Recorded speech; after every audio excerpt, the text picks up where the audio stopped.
Ilang tsuper ang bigo pa rin makakuha ng cash aid sa ginawang special payout sa Quezon City.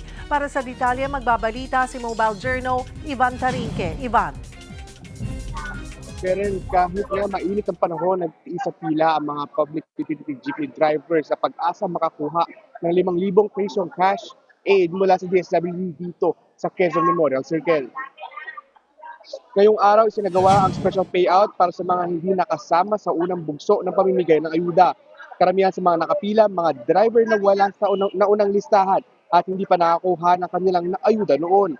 Pero gaya ng nangyari sa unang payout, may mga hindi pa rin makakuha ngayon dahil sa aberya sa verification.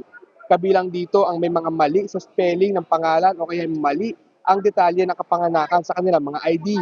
Ang ginagawa ng DSWD kaninang umaga kinokolekta ang mga photocopy ng ID, mga koreksyon at contact details ng driver para may sama sa susunod na listahan. Pero pagdating ngayon ng tanghali, napagdesisyonan na mag-issue ng Certificate of Oneness para agad maayos ang records at makuha ang ayuda sa loob ngayong araw. Samantala, ang mga nakatanggap naman kaninang umaga diretso pasada agad para hindi masayang ang araw ng kanilang hanap buhay. Bukas naman ipapamahagi ang cash aid para sa mga TNVS at iba pang unclaimed beneficiaries. Cheryl, tinatayang aabot nga sa mahigit 8,000 jeepney drivers ang target na mabigyan ng ayuda ngayong araw. Wala pa rin ipinapatupad na alphabetical order. Basta nasa listahan, maaaring makuha ang cash aid. Cheryl.